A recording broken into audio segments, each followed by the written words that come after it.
This is Where We Live on Connecticut Public Radio. I'm Lucy Nalpathanchel. The last weekend in May is traditionally the unofficial start to summer. So what are your plans in the coming months? Heading out of state, or are you open to, quote, finding your vibe in Connecticut? State tourism officials hope so.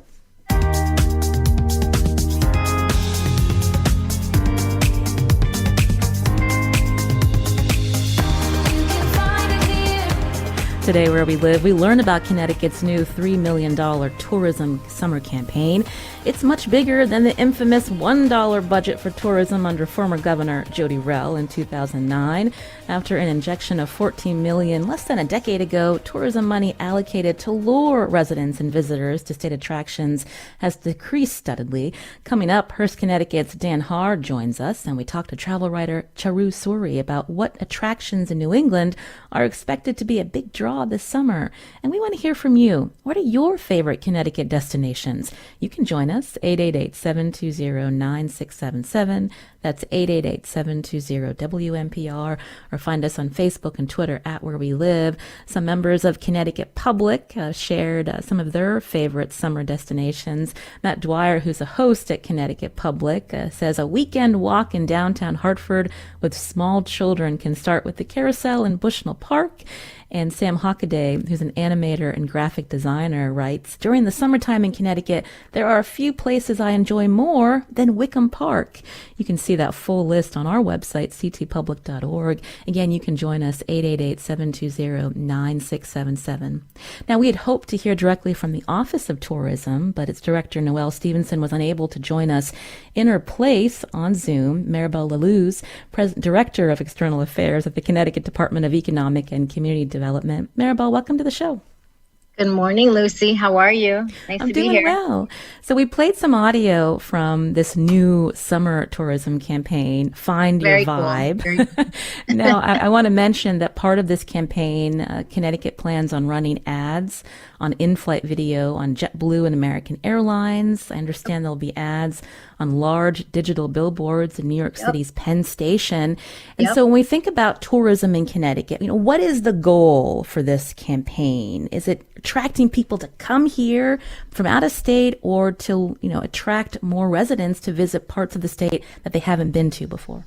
Both. Well, let's see. Well, first, so Find Your Vibe is sort of the state's refresh, reskin, kind of like a glow up, essentially, of our look and feel, and the website, ctvisit.com.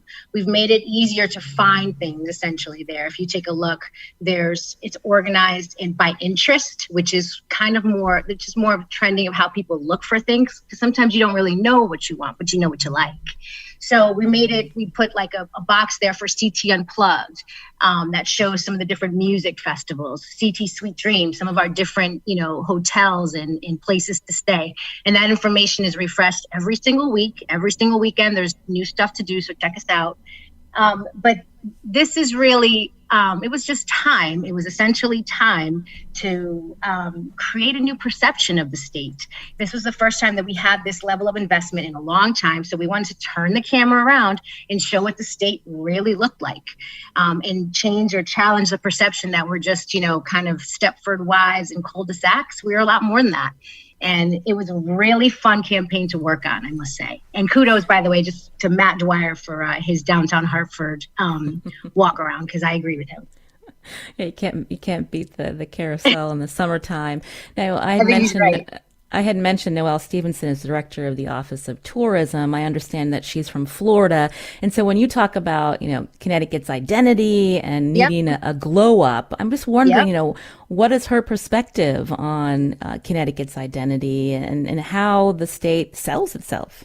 She is extremely passionate and extremely creative. So we basically lured Noelle from Miami. She worked in tourism there for many years in Miami and South Florida. And so one of her big things is that there's 169 ways to look at Connecticut. There's so much here to offer. We have 4 seasons.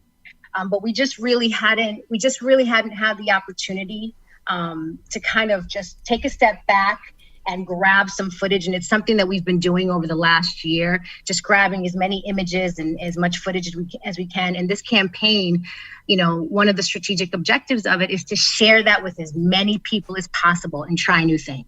So like you mentioned, so we're going to be, I don't know if anybody has seen it, but the new Penn Station, it's really like fancy and nice. And on one side of that wall, there's 4 essentially theater-sized screens. And we're going to do a takeover of that whole area and do like a storyboard essentially on the 4 screens. You said we're going to be in JetBlue. We're going to be in JetBlue for the entire summer, and we're doing targeted stuff there, like in our fly markets. So we're going to be off flights in and out of Connecticut, Boston, New York, Jersey. We're going to be in off flights in and out of Florida. We're going to take over one of the Hamptons jitney. And, if you're thinking about going to the Hamptons, you should think about coming to Connecticut. I just think that there's a lot of that things that people don't know. They don't know that we have film festivals. They don't know that we have indie music. They don't know that we have dope restaurants in our cities. They don't know about our hotels. They don't know that we may have a vineyard that has a tricked out Harry Potter area. And you have to give people that information wherever they are. So we're trying to just pretty much go big and go home and just share some really cool images with as many people as possible in the region and in other countries. And is it a tough sell though? You mentioned Boston and Florida to attract people from those areas to come to Connecticut. No, I don't think so. We may not be for everybody, but we may be if you want to, I think our size actually is one of our advantages, because if you want to, wake up and start your day with a hike, then go to a vineyard, then maybe check out a music festival, then maybe end your day with dinner on the water, then we might be for you. Connecticut might be for you. I don't think it's a tough sell. I think there's a lot of pent up energy right now. People are traveling. They're interested in traveling. At this point, they've kind of been used to, over the last 2 years, they're used to traveling safely. So I think there's a lot of pent up demand. I don't think it's a tough sell at all. Occupancy is up versus this time last year. People are traveling more. So I think we're in it. So when you talk about you don't think it's a tough sell and occupancy is up, who are the people occupying our hotels? What does the data show, Maribel? It's 22% up this year versus last year. So there's more people traveling. But I also think, and you kind of touched upon this, I think we have to think about what a tourist is right now differently. So for example, we have a lot more people working from home, right? And we know that we've had, over 15,000 change of address forms in the state over the last 2 years. So there's more people here looking for stuff to do. And there's more people, for example, staying in an Airbnb for a longer length of time, that person may or may not know what's going on in the state. So I think we have to think about the way people travel, and you can't see my hands right now, but I'm doing air quotes, the way people travel a little differently. So the campaign targets the region, it targets fly markets, it targets drive markets, but it also targets residents looking for stuff to do and trying to make it easier. So, okay, fine. So you can go to the Mystic Seaport, but do you know the restaurants that are around there? Do you know that are the closest restaurants that are around there? We're trying to make it easy to find a quick itinerary for those that are making plans on the fly.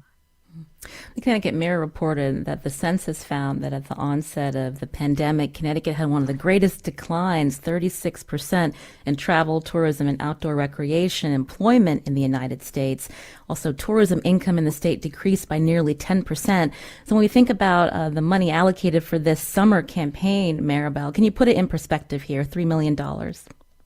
Our budget is 11.5 now, thanks to ARPA and the investment by the governor and the legislature. I can tell you if the trends right now are up. So if occupancy is up 22% for January through April last year versus this year, and our traffic on CT Visit is up over 43%. 43%. People are looking for stuff to do right now. That's what we're seeing, and I think right now at 11 and a half, we used to have one of the lowest budgets, but now we're in the game. You really can't throw a nice party if you don't invest in a good invitation. And so what we're doing with this campaign is, basically you're buying people's attention, and, information comes from everywhere. But for every person that comes to check out the site and has a good experience, they go to one of our businesses, they go to one of our restaurants, they share that information with their friends, they tell somebody about it, they post a picture. That's the kind of investment that you need. And that's what we're hearing from our businesses that they want from us. You're hearing Maribel Laluz here on Where We Live, Director of External Affairs at the Connecticut Department of Economic and Community Development, as we talk about this new summer tourism campaign in Connecticut to attract people from out of state, but also residents to explore each region. We could love to hear from you. You can join us, 888-720-9677. We'd love to hear what your favorite Connecticut destinations are.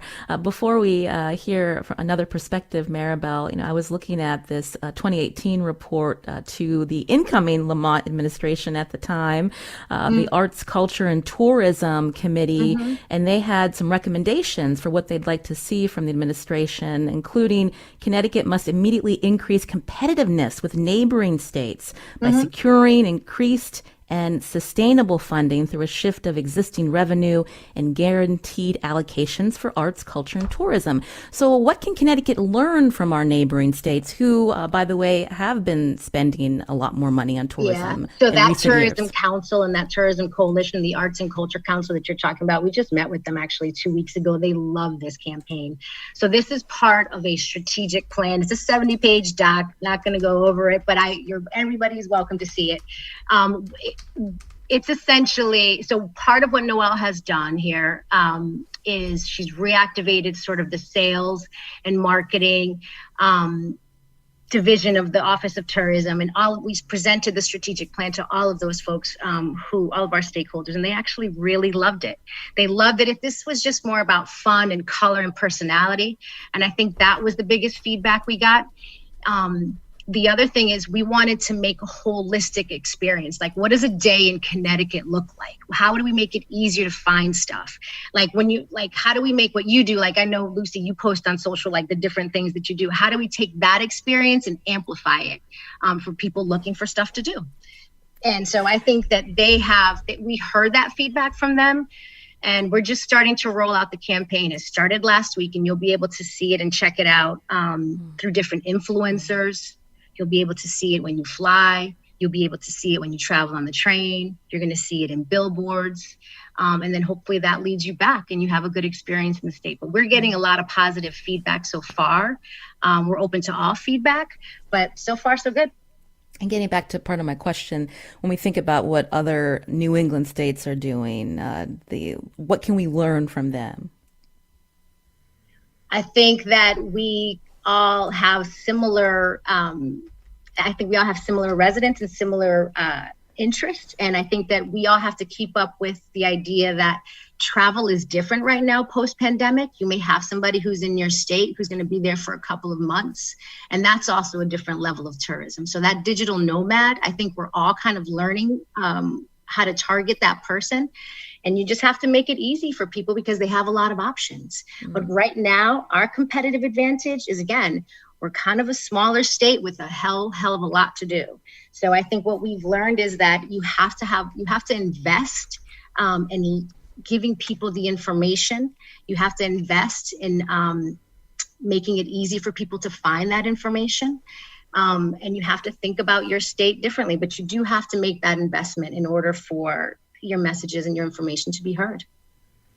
Again, you can join us 888-720-9677. During the pandemic, obviously a lot of people planning staycations. Maybe you discovered a part of the state that you didn't know much about. We'd love to hear about that destination that piqued your interest, and maybe you'll be returning this summer. Again, our number 888-720-9677, or find us on Facebook and Twitter at Where We Live. When we think about the tourism component, as well as all of the different businesses that are part of attracting or making Connecticut a fun place to live. Joining us now on Zoom is Mark Ensline, who runs CT Bike Tours that's based in Guilford. Mark, welcome to our show. Thank you, Lucy. It's a pleasure to be here. And so tell me how you got interested in offering bike tours around the state, and who are the folks that are booking these tours?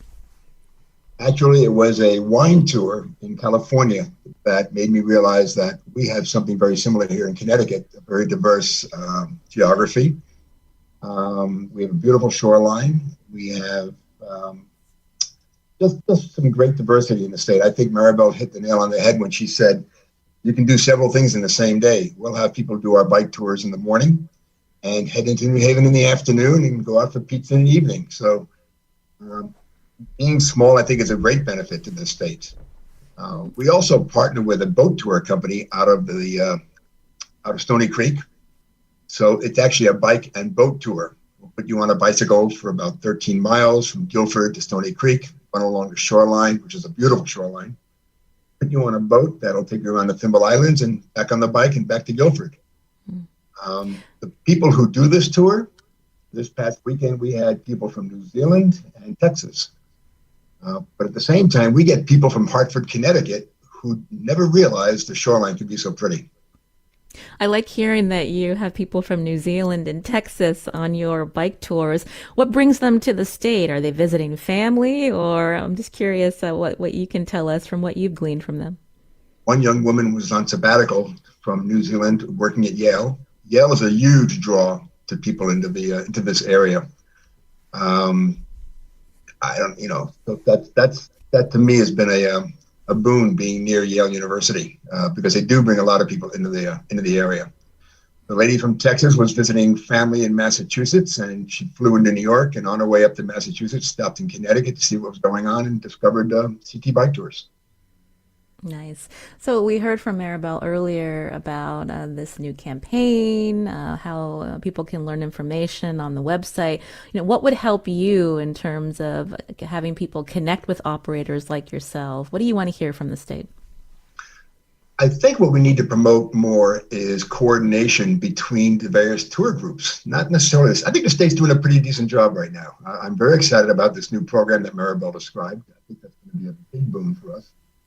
But when I get clients calling me up for a bike tour, and for some reason, whether it be the timing, the age of the participants, the fact that they have to ride 20 miles on a bicycle, may not appeal to them, I will always recommend other forms of entertainment within the state. Maybe they can take the boat tour, take the Essex train ride, go into the Yale Art Gallery. There are so many other things you can do within the area that it'd be nice.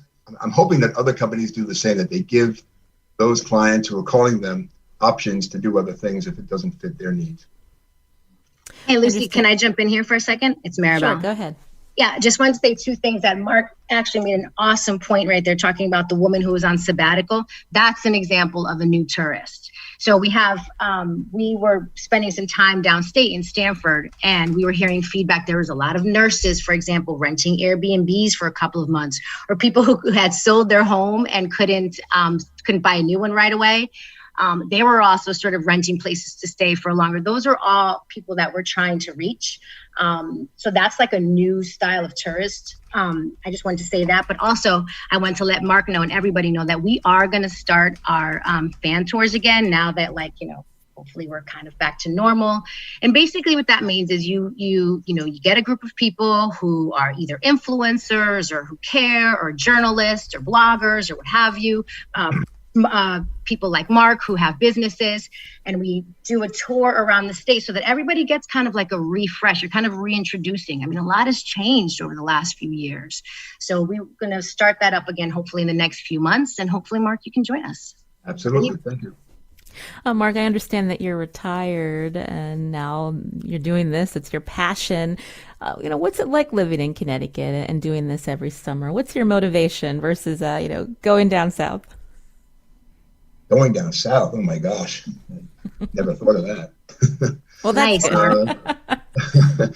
nice. It's a beautiful state. I mean, we're halfway between two major metropolitan areas, two cultural centers, and we've become a cultural center in ourselves.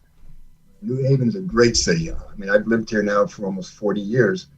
Born and raised in Flushing, Queens, and came to school up here and stayed. And just discovered that there's so much diversity in the state. New Haven really has become a cultural center in and of itself. The shoreline is beautiful. You've got some nice beaches here. You don't have to go to Long Island to go to the beach. You don't have to fight that traffic out there. You can go to Hammonasset or Sherwood Island, and the beaches are really, really very nice. You don't have the waves, but the Long Island Sound's a lot cleaner than it was 40 years ago, too. So yeah, some good lobster rolls. And some good lobster rolls. We had lobster rolls yesterday in Guilford.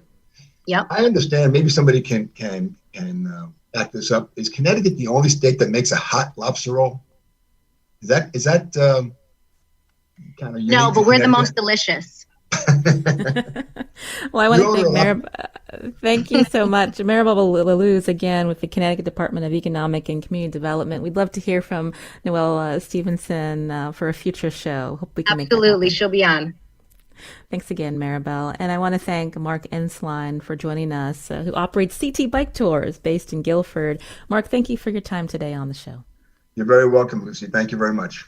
You're listening to Where We Live as we talk about summer tourism. I read a couple of summer favorites from our Connecticut Public Newsroom. John Henry Smith, who hosts the local host of All Things Considered, shared, "In the nearly 4 years I've lived in Connecticut, summer heat has been my cue to hit Quirk Park in Farmington.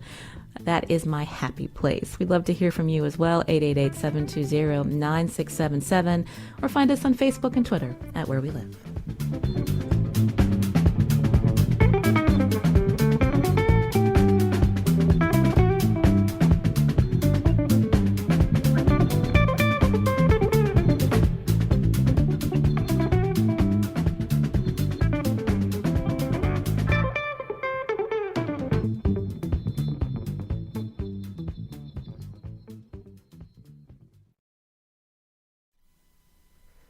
This is Where We Live on Connecticut Public Radio. I'm Lucy Nalpathanchel. Today we're talking about summer tourism in light of the state launching a new summer tourism campaign called Find Your Vibe. It's a $3 million campaign. We just heard from DECD. You can join us if you have a favorite Connecticut destination that you want to mention on the show, 888-720-9677, or find us on Facebook and Twitter at Where We Live. It can be a destination or a particular summer event. CJ's calling in from Waterbury. CJ, can you hear me?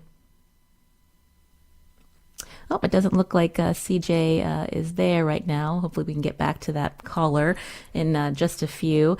Now, the U.S. Travel Association says tourism budgets this year have increased in 24 states since 2020. And over the past 5 years, state tourism spending increased 27%, amounting to nearly $24 million on average. That's including states like Massachusetts and New Hampshire.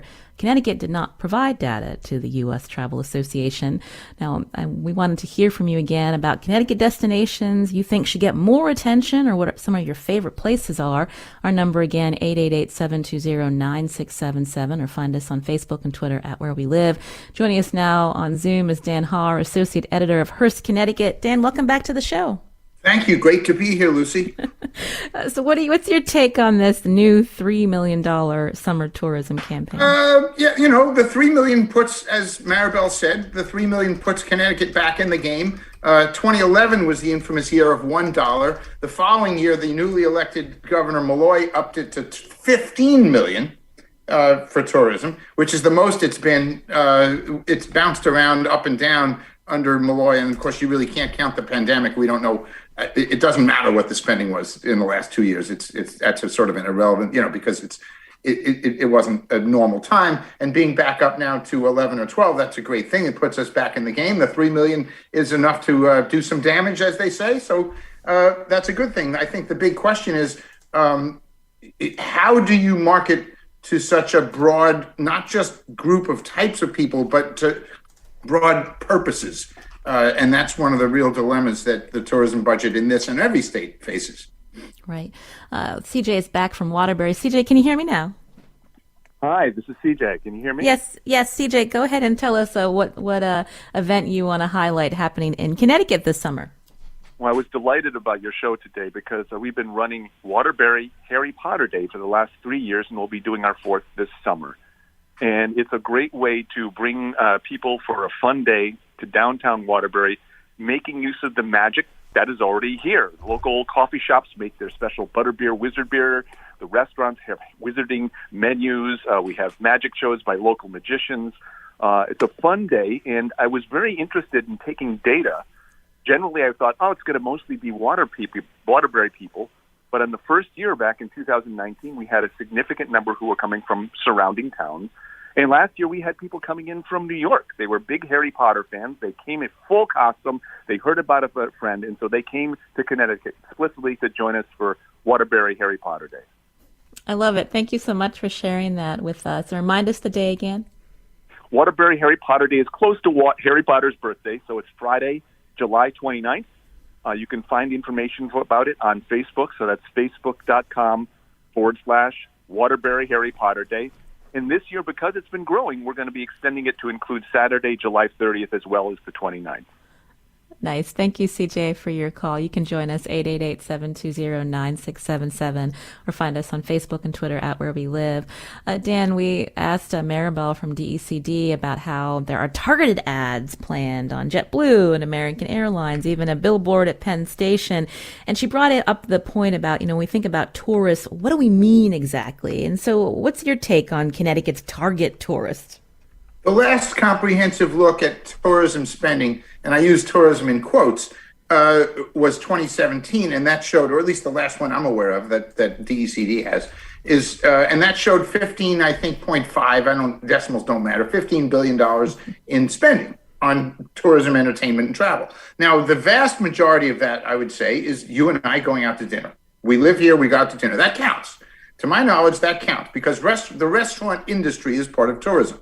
So if you and I, after the show, meet for lunch to talk about some other shows that you're doing, that things we want to do together, that's tourism. Right now, you'd like to tease that out because you know and I know that that's not tourism, but it is. And so you have different levels of people that you're trying to reach. The most important thing to me in any tourism campaign, especially for a state like Connecticut, which has had a self-image problem in the past, and we've all sort of referred to it. You hear, can Connecticut really do this? Does the campaign succeed in making people who live there feel better about the place where they live?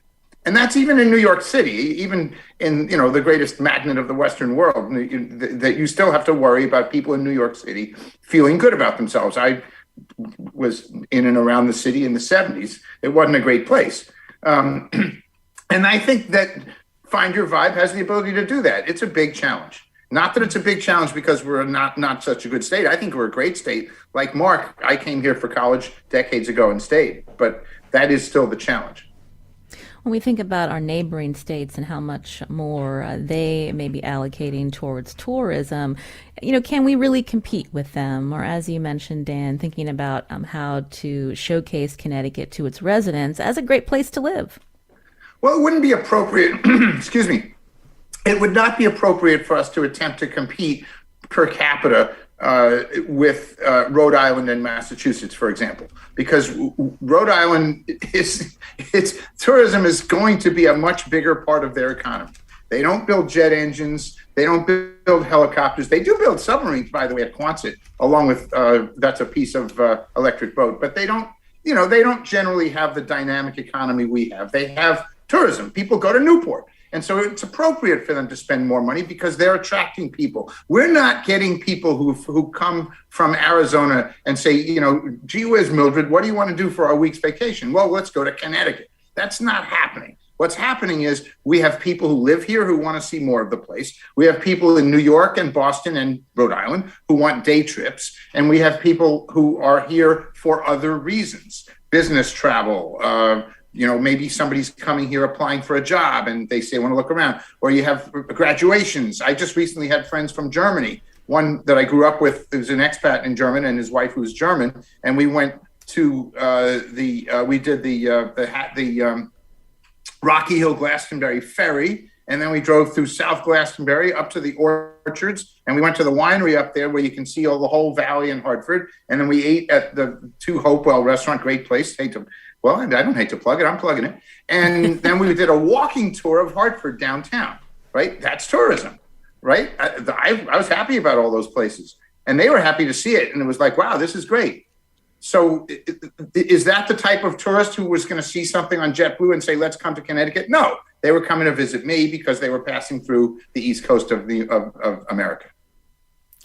That's a great point. And I like that itinerary. I'm going to have to write that down after the show. It works, actually. It works really well. Unfortunately, in the downtown Hartford tour, some of my, I am a news guy, right? So there's a little skepticism. And a lot of my conversation was about what Hartford could have been if they didn't tear out the heart of the city in the 50s and 60s under urban renewal, which was tragic. We could have been Portsmouth, New Hampshire easily, and then some. And that's definitely another show. You're hearing Dan Haar here on Where We Live as we talk about tourism in our state. We'd love to hear from you, whether it's a favorite Connecticut destination or some event happening in our state this summer. Our number, 888-720-9677. Bonnie's calling in from Farmington. Bonnie, what did you want to share? Well, hello, and thank you very much for taking my call, Lucy.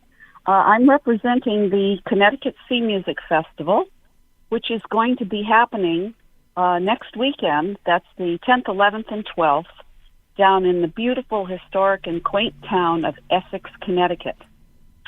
The event has replaced a sea music festival that used to take place in Mystic, but we've formed a whole new committee to run this festival and have great support from the town of Essex. We're going to be having a symposium on Friday, which will be kind of an academic exercise in papers and research on maritime music, song, and history at the Essex Public Library. And then Saturday and Sunday, both days will be filled with activities throughout the town at the Connecticut River Museum, gorgeous spot right down there on the water. There'll be a large tent.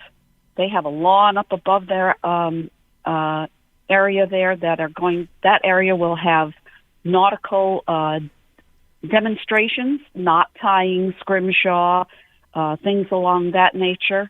There will be a family stage in town, and the town green will convert into a music venue as well, and one of the studios in Essex will sponsor a small workshops and music throughout the day. That sounds really fun. Thank you so much, Bonnie. Performers are coming from all over New England and a little farther than that. Mm-hmm. And visitors are coming from all over New England, Washington, D.C. area, and as far away as the Netherlands. Well, that's good to hear. Thank you, Bonnie, for your call. We've got to take some more, but what a great event happening in Essex again, the Connecticut Sea Music Festival. Thanks for your call. I want to take another one. Rich in New London. Rich, what did you want to share? Hi, Rich Martin calling from New London. I'm the chair of the new cultural district here in New London, and we've got a great event actually tomorrow night called Eat in the Street. It's something that we started through COVID, but we're continuing because it was a great success. We'll close down our main street here in the downtown called Bank Street, and there'll be vendors all along the streets. Our restaurants will come out and be serving. People can sit in the streets. A great new world funk band called Shaka Zoba will be playing from 6 to 9, and the event culminates in fireworks right downtown. So the event repeats again in August and then September as well. And it's a good time to explore our downtown and check out what our restaurants have and hear some great music and see some fireworks. Thanks, Rich, for your call. Again, you can join us, 888-720-9677. Dan, it sounds like summer, there's something for everyone if you know where to look. There is. I liken Connecticut to Portugal, right? If you've ever been to Portugal, you can drive within about a 15-kilometer, let's use kilometers, not miles, since it's EU, radius, and find an unbelievable amount of stuff to do, castles and activities. And Connecticut is like that. And I think that's what Maribel was saying. By the way, I want to pick up on, we're going to pretend Maribel was still on the show and that she pushed back on my statement that people don't come here for a week's vacation from Florida, because she texted me and said, that's not true. If they do come here from Florida, it's too hot in the summer and they want stuff to do here. She's right. People do come to Connecticut. The point is that Connecticut is not a destination that people say, let's go there on our vacation with no other nexus. Maybe that's changing and that can start to happen because and I know that there's a lot of stuff going on. But it's a big ask because it isn't, Brooklyn, and it isn't Newport, Rhode Island, and it isn't Martha's Vineyard. So are we heading that way? Maybe, but that's just one of many pieces of this, and that's the difficulty. Right. Julie's calling in from Middletown. Julie, what did you want to share? Good morning. I just wanted to say I am part of the Run 169 Society, and our members try to run a road race in every town in Connecticut, and it has given me such a deep appreciation of the different towns in Connecticut. some of which I had no idea existed before. And I would encourage everybody to do the same thing. If you're a foodie, find a restaurant in every town in Connecticut. If you like to hike, find a hike in every town. If you like a beer, you could probably find a beer or a brewery in almost every town in Connecticut. It's a great, great way to see the state, just checking off those different towns as you go along.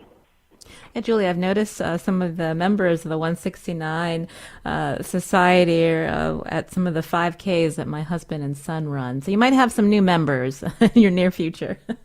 Yeah, we're always open to recruiting new members. And you always show up and you have a squad or a tribe at each race. So it's great. Definitely. Thank you, Julie, for your call. That is interesting to think about, hitting each town. We've got a lot of them, Dan. I think that I won't say how many years, but a lot of years as a journalist in Connecticut, including 8 as a photographer, I think I've covered something in every town. And for a while I had a list. I'm not 100% sure about the town of Hampton, but I went to Tulsa, Oklahoma to cover the National Skydiving Championships with the defending men's and women's champion, a husband and wife from Hampton. Does that count? I think it does. So I love that 169 town thing, and it's absolutely true. And of course, that's the strength of Connecticut, and it's also the challenge when it comes to marketing Connecticut, because when you look on the CT Visit website, you see all kinds of stuff. Some of it is not very interesting at all. Right? Like, why is a certain golf course, go play on this golf course, the first thing you see when you look at May events? There's tons of better events than that, but that's just because it's a self-feeding thing and you want to have lots of events. That, again, is the challenge. Do you list the big highlights, the Mark Twain House, the Mystic Seaport? Do you want people to get that broad sense of the state? That's a tough question. And when you have one website, how do you do it? Again, you can join us, 888-720-9677. We've been talking a lot, Dan, about word of mouth, or maybe when a relative comes to visit from another state, they're checking out Connecticut. Some Connecticut residents who have shared their favorite events or some spots that they enjoy. But we know that Treasurer Sean Wooden recently traveled to Jamaica to promote tourism between Connecticut and Jamaica. We know we have a huge Jamaican community here. What do you think about that initiative? Well, I think it's a stretch to say that you can have a $2 million subsidy for an airline when the airline doesn't yet exist. As you know, we had a subsidy for Aer Lingus going to Dublin for a while. That didn't work. That didn't stick around. We had Norwegian Air going to Edinburgh. That didn't stick around. The problem with that is that, yes, you have a lot of people. Connecticut is the third largest Jamaican diaspora, tremendous in Hartford area alone. And that's a great place to be. I've been to Jamaica. I love it there. It's fantastic. Can you say we're going to make this airline route where there isn't business travel and where there isn't a tremendous existing amount of travel, say to some place like, Fort Lauderdale? I don't know. It's a tough ask. The $2 million is probably not wasted money, but I don't know that it's going to in the long run lead to a route that's permanent, a daily route to Kingston. Right. Before we head to break, I know you shared that itinerary when you had some friends from Germany visiting. But can I put you on the spot when you think about Connecticut? What's a destination that you'd think people should check out, Dan? I love what I just mentioned, the ferries leading up to Glastonbury. I gravitate to the river towns. When I have people visiting, whether it's Essex or Old Saybrook, downstate, I tend to do the Route 9 corridor and the spurs along the river towns. And to Mark Ensline's point, I'm a kayaker, and the Thimble Islands cannot be beat. And those tours on the Thimble Islands, there's more than one. Those boats, they're fantastic. I take my own boats, but those boats are great. I think the river, the Thimble Islands, the water. Thank you, Dan Haar, for that. Anything we're missing when we think about, how the state, when they think about their tourism spending and strategy that you want to point out before we head to break?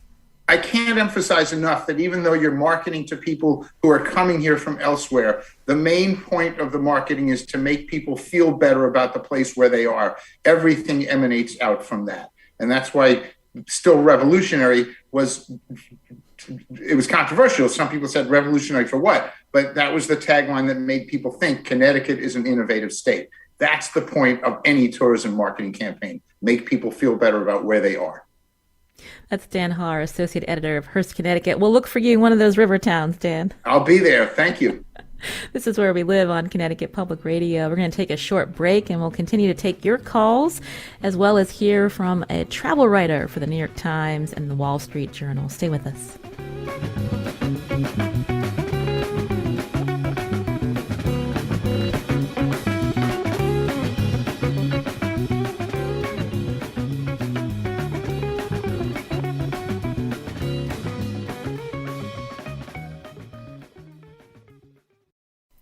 This is Where We Live on Connecticut Public Radio. I'm Lucy Nalpathanchel. We're talking about tourism today with summer fast approaching. You can join us, 888-720-9677, or find us on Facebook and Twitter at Where We Live. Joining us now on Zoom is Charu, Suri, freelance travel writer for the New York Times and Wall Street Journal. Welcome to our show. So happy to be here. Thank you for having me. So what do we think about when we've travel trends in New England this summer? What stands out to you? So the great news is travel spending is actually reaching pre-pandemic levels. And according to the U.S. Travel Association, in March, they said the travel spending was $95 billion, which was about 5% below 2019 levels.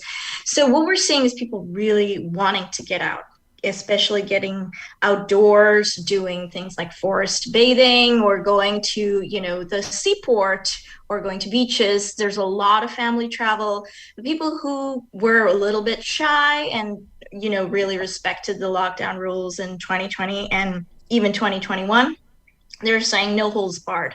They're getting in that car, and despite the rising gas prices, although that's definitely putting a dent in some of the travel plans that you're going to see this summer, they're getting out there. What do you think of Connecticut's new tourism campaign? We started the show with hearing some advertising on some in-flight video, but also at Penn Station. When you think of Connecticut, are you seeing ads or destinations highlighted?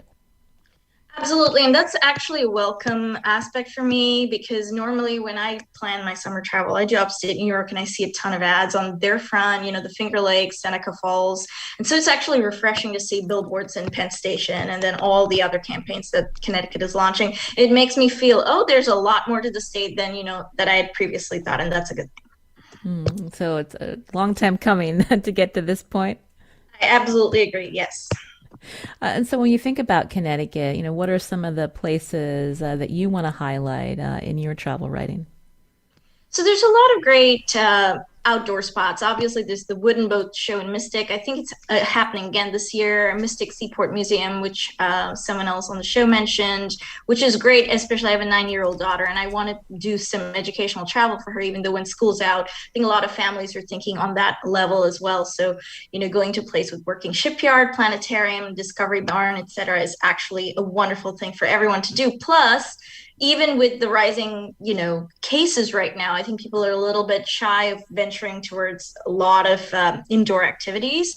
So while museums may not be the top thing on people's minds, although, Yale museums are always a draw, going to outdoorsy places and even equestrian, which is really taking off in a big way, it seems to be very popular. The great news is the occupancy rates are up.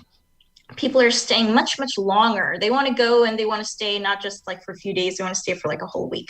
So we're going to see for the summer, people are just booking places for like a month at a time, 3 or 4 weeks at a time, and venturing out, particularly Airbnbs by the beach or even farm stays. You're going to see a lot of that. Lindsay's calling in from Litchfield. Lindsay, what did you want to share? Hi, Lucy. How are you? I'm doing well. I'm just calling to highlight Litchfield, the Litchfield region, and the Litchfield Jazz Festival in particular. I'm a good friend of John Jankowski's, and on the 10th anniversary of the Litchfield Jazz Fest, we invited him to come and interview Dave Brubeck, and that actually aired on Where We Live all those years ago. So this is the 27th summer, July 29, 30, and 31, and after a few years of hosting live stream concerts, the festival will be back in person, live at the Frederick Gunn School in Washington, Connecticut. I'm really excited about it. Yeah, in person sounds great. Thank you. The Litchfield Jazz Festival, a treasure in our state. Charu, have you heard of the Jazz Festival? When we think about music festivals, is that something that people are still interested in? Yes. I'm actually a jazz musician myself, and I have definitely heard of it. And I think the jazz festivals, we're going to see, people coming outdoors for live entertainment and music. And, the great thing is even when I gig these days, I'm seeing people at full capacity, even indoors, outdoors. So you're going to see a lot of support for this, which is great. I'm glad you mentioned that you're a musician. When we think about, I understand that you've also performed in our state. This tagline, "Find your vibe." When you think about how other states market themselves, what do you think of that tagline? I think it's great. Actually, it encourages people to explore their identities. I think during the pandemic, a lot of people did exactly that. They decided whether I should go back to work. Do I want to be where I am? Do I want to stay in the job that I want to? And to actually find yourself and find your vibe is actually a great way for encouraging people to explore who they are and look within, because I think we all did that. And I think that's continuing that theme. So it's great. Because we're in New England, when we think about state tourism departments in Massachusetts or Maine, what stands out to you and how they market themselves to tourists? Yeah, I think that's a good question. Like, I know in 2020, Maine, in tourism, tourists spent about $4.8 billion. And I know that's like a facet of what, the tourism revenues are coming to Connecticut. That's just a fraction. But what Maine does really well is just, promote that outdoorsy, that lighthouse, the well living, the lobsters, the crisp, salty, ocean breeze, all of that. The wellness image really, really hits home. And wellness is such a big part right now of the way people travel these days, because after all, that's like one of the highlights after the post pandemic. And I really shouldn't say post pandemic because we're still very much in it. But that kind of thinking of being well and taking care of oneself is really something that Maine does really well. And I think that's similar also to Massachusetts. Although Massachusetts, I always think, more historical. Upstate New York does a great job with the Finger Lakes and promoting wine tourism and, castles and all of that thing. And I think Connecticut is definitely on that path to doing something similar. I think of Connecticut's beaches and I feel really drawn to them, even though, I'm a swimmer and I'm like, I can't really swim in that water, but I think it's great just to be by a beach and being outdoors is just a wonderful thing. So I think all those things will come out of the new campaign that I'm seeing. Wonderful. Well, it's good to hear from you. Charu Suri, travel writer, freelance travel writer for the New York Times and Wall Street Journal. We can't wait for summer. We appreciate your perspective on the show today. Thanks for having me. It's a pleasure. I'm Lucy Nalpathanchel. Today's show produced by Sujata Srinivasan.